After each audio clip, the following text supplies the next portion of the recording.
السلام عليكم متابعينا الكرماء، متابعاتي الكريمات. نتمنى كامل تكونوا بخير. اليوم جيتكم فيديو ليس كالعادة، فيديو جديد في سلسلة تقوية المناعة والقضاء على أي إنفلونزا. اليوم جيتكم بمكون عجيب يستعمل منذ القدم، موجود في كامل إفريقيا تقريبا والبلدان العربية. مكون عنده فوائد عديدة، ما راحش نقولها لكم كامل. أولها هي تقوية المناعة، هذا هو على جايتكم اليوم، تقوية المناعة. وأيضا القضاء على الكحة والسعل، السعلة هي الكحة عفوا، وحتى العطيس وكل أعراض الإنفلونزا. ويساهم في زيادة المناعة تلقائيا وليس تدريجيا. كاين بعض المكونات اللي لازم نداوم عليها باش تحصل على مناعة جيدة.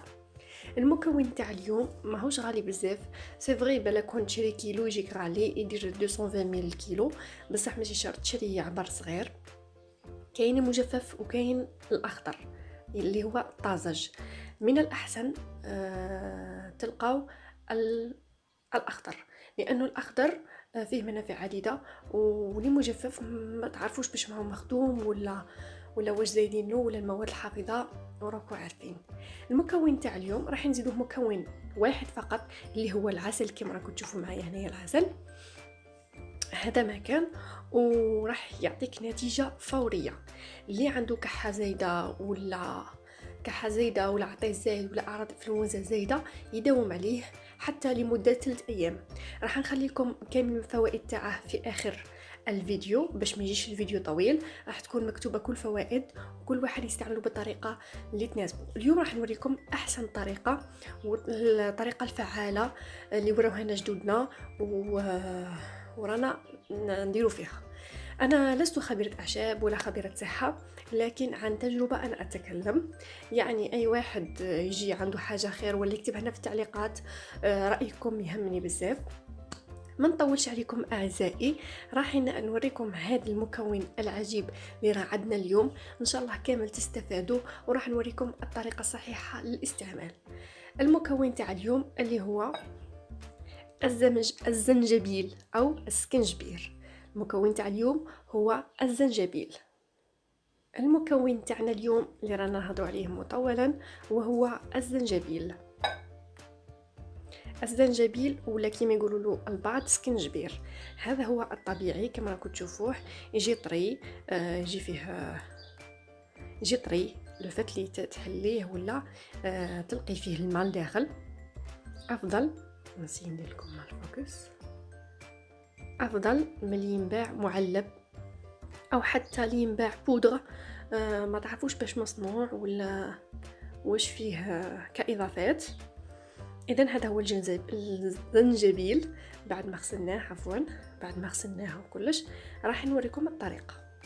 ناخذ قطعه الزنجبيل بعد غسلها ونقطعها الى قطع صغيره بهذا الشكل. لا داعي لتقشيرها لانه في فوائد في القشور كما راكم عارفين. المهم تكون مغسوله بطريقه جيده لتفادي اي اخطاء في التجربه. كما راكم تشوفوا هنايا في كاس او كوبايه اني ديت ثلاث قطع صغيره، ما ندوش كميه كبيره خاصه لمجربيه للمره الاولى لانه حار. كاين اللي ما يقدرلوش، من الاحسن ما تكتروش. هاني زدت الرابعه. راح نضيفوا عليه ماء ساخن وليس ماء فاتر، ماء ساخن درجه حرارته درجه الغليان كما راكم تشوفوا معنا. نعمروا كامل الكاس ونضيفوا معاه الحاجه اللي سخرها لنا المولى عز وجل، وهي العسل. انا عندي مشكله مع العسل، ما نحبش العسل بزاف، لكن لما تتعذر ونكون هكا مريضه كما راكم تسمعوا لا فوا تاعي ماهيش مليحه، لازمني العسل. انا ما نبغيش العسل هذا طبيعي، نبغي عسل الجزر، يعني عسل الجزر او عسل البرتقال، يعني نحله تكون راعيه على اوراق او وردات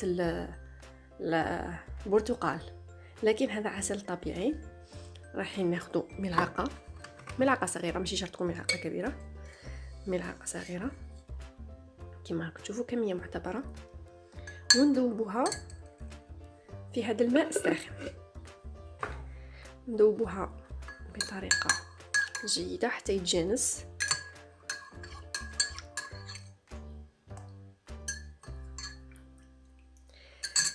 هذا الخليط يزيد المناعه كما قلنا، ويحارب اي نوع من الانفلونزا، لانه راك عارفين الانفلونزا تجي بنادم كيكون المناعه تاعه ناقصه، ورانا في موسم الكورونا.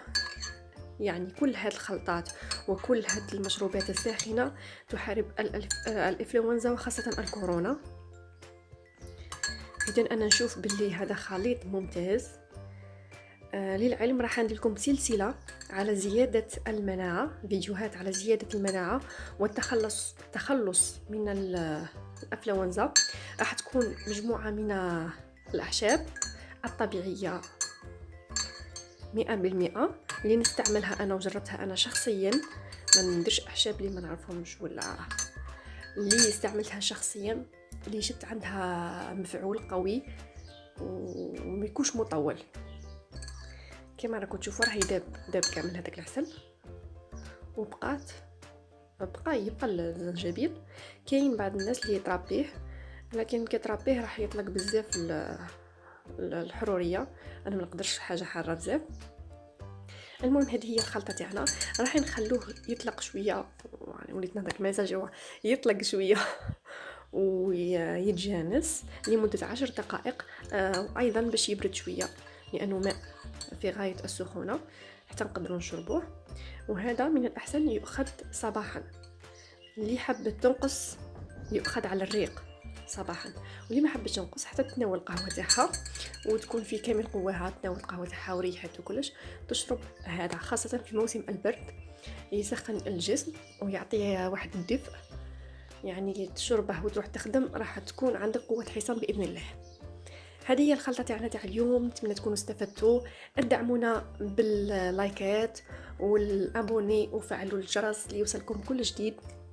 نتمنى تبارطاجيو هاد لا فيديو مع لي زامي تاعكم، مع احبابكم، مع عائلتكم، باش يحافظوا على رواحهم. راكم عارفين في موسم الكورونا يعني اي انسان منا معرض، لازم يحمي روحه اولا بالكمامه والجل والالكول، ويزيد يقوي المناعه تاعها بهذه الخلطات الطبيعيه 100%.